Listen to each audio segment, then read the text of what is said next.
Bakit ka nga naman kasi ganun? Pero ang nakakatawa sa kanya, ang nakakatuwa sa kanya is meron siyang delikadeza. Meron siyang delikadeza na hindi uso sa administrasyon na ito. Kaya bagamat galit tayo sa ginawa niya, somewhat nakakita tayo ng konting liwanag na dito sa administrasyon na to, meron pa rin mga matitino. Bakit? Na meron pa rin may mga delikadeza. Si Boying Rimulya, walang delikadeza. Si Katapang, walang delikadeza. Speaker of the House, walang delikadeza. Yung presidente, wala din. O sige, so yun nga. So somewhat, meron tayong konting glimpse of hope na sa sa administrasyon na to, meron pa rin may mga delikadeza. Nicolas Torre, bagamat palpak yung ginawa niyang ito lang naman yung pumalpak siya. Talagang he took the bullet. O kumbaga talagang he sacrificed yung kanyang reputation dahil alam niya, inacknowledge niya na nagkamali siya. And eto na nga, ito ang naging resulta ng kasi piniisip talaga ng mga tao na bias ito si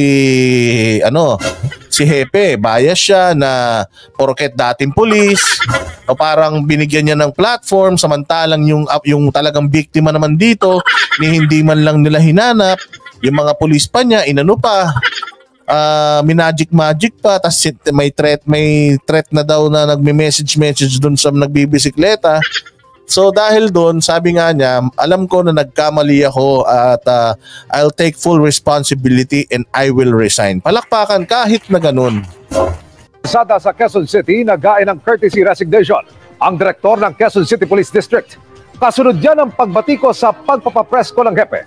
Kasama ang dating pulis na nanakit at nagkasapa ng baril sa nakaalitan niyang siklista. Inilabas na rin ang ilang bahagi ng CCTV sa insidente na tinutukan ni Chino Gaston. Binatikos ang hepe ng Quezon City Police dahil sa press conference na ito noong linggo kung saan katabi pa niyang humarap sa media ang dating pulis na si Wilfredo Gonzales. Si Gonzales ang nakunan sa viral video na nanakit at nagkasapa ng baril sa siklistang nakaalitan sa... The only problem with this press con, maganda yung press con na to because inamin niya that I was that, ako yun, and itong press con na to, sinabi din nila na we've revoked his gun, LTAP dyan sa kanyang mga baril, ilang baril na nakuha natin sa kanya, 3 yata or 4. Sinurrender na lahat yun and then tinanggal na natin yun sa kanya. So pinakita naman ng mga kapulisan yun. So maganda naman yun, yung step na yun. Ang punto kasi dito is, ito mismong tao na to ang talagang santanas. Ginamit niya yung platform at dahil sa mokong na ito, meron pang isang magaling na pulis na may delikadesa na nawala pa ngayon, iilan na nga lang. Yung maaasahan natin, nawala pa. So ito, may delikadesang pulis, nag-resign pa. Dahil sa mamang to, hindi man siya nag-apologize dyan sa kanyang press con. Sana man lang, tinanong din kasi nito ni Hepe na ano bang sasabihin mo? Will you apologize? Because if you're not gonna apologize, mukhang madadama yung opisina ko. Sabihin nila na nagdadahilan ka dito tapos ginamit mo pa yung opisina ko. O sana kinlaro nila bago nila pinagsalitain ano ba yung mga sasabihin mo, ano ba yung script mo, basahin namin. Kasi again, gamit mo yung yung opisina ko. Sana ganun. So sa susunod po, siguro maganda, aralin nyo muna ano ba sasabihin yan, ano ba yung gusto nyong agenda. Unless, napag-usapan nyo na talaga yan na magsasalita siya dyan. Dahil dati yung kabaro, magsasalita siya dyan at hindi siya mag-apologize. Yun ang pinakamasaklap sa lahat. Dapat talaga mag-resign kayo. So feeling ko naman, hindi niya akalain na magkakaroon ng super duper negative na effect itong pagpapabigyan niya ng platform dito kay Tatang. Siguro si Tatang, ang dami din talagang connection dahil taga Supreme Court dating pulis, tapos tiwaling pulis daw pala to, na-discharge pala to dahil mahilig daw pala tong maglabas ng baril. Kalye, ang sabi ng ilan, special treatment daw ito.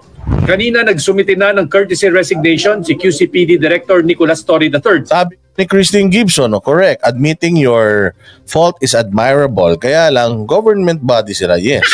Ano yan, kumbaga sobrang taas na ng posisyon mo and people are following your orders. And sometimes your bad decision can lead to life loss. 'di ba? Of loss of life. So yun ang problema. Hindi na natin, kumbaga, we cannot just tolerate that. As much as we want to give you the benefit of the doubt, we are really sorry, sir. Pag-aaralan pa raw ng PNP ang isinumiting resignation letter ni Torre. Ayon kay PNP Chief Police General Benjamin Acorda Jr., mag-uusap pa sila ni DILG. Huwag mo nang kausapin si DILG. Magdadrama na naman yan, tapos aagawin na naman yung camera sa'yo. Ikaw naman, Acorda, para ka rin yung dating happy si Azurin. Wala ka ng desisyon na sarili. Kaya mo na yan. Busy yan si Abalos sa image niya para sa 2025. Secretary Benhur Abalos at Quezon City Mayor Joy Belmonte bago ito tanggapin. Sinusubukan pa namin kuhanan ng panig si Torre tungkol sa kanyang resignation, pero hindi niya sinasagot ang aming mga tawag o text messages. I have to talk with him muna. Although I salute his gesture of yung parang some sort of delicadeza. Nung some sort of delicadeza? Ako naman, some sort of delicadeza. Sabi mo delicadeza, that's purely delicadeza. Some sort of delicadeza. Nakita naman natin, marami siyang nagawang maganda sa Quezon City.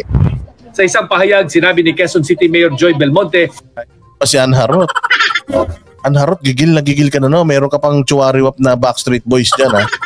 Na nirerespeto niya ang desisyon ni Torre at nagpasalamat sa kanya. Sabi ni Belmonte, sa mga unang pumuna sa nangyari sa siklista, itutuloy daw nila ang fair at unbiased na investigasyon ukol sa insidente. Ngayong araw, inilabas din naman ng cycling advocate na si Attorney Raymond Fortun ang nakuha niyang CCTV ng mismong insidente. Kita dito ang mga nangyari pagkatapos ng mga nakuha ng tagpo sa viral video.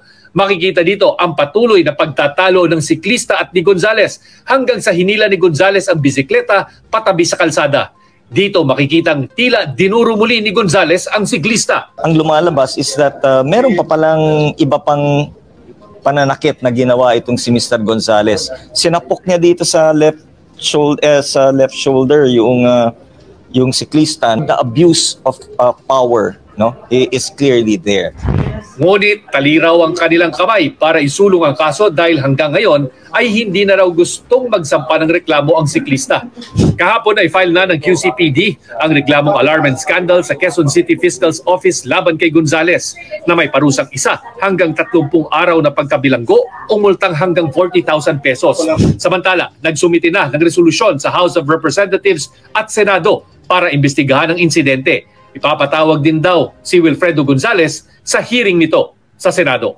By the way, saludo tayo kay Sir Torre sa kanyang sort of delicadeza. Sabi ng hepe ng kapulisan, sort of delicadeza.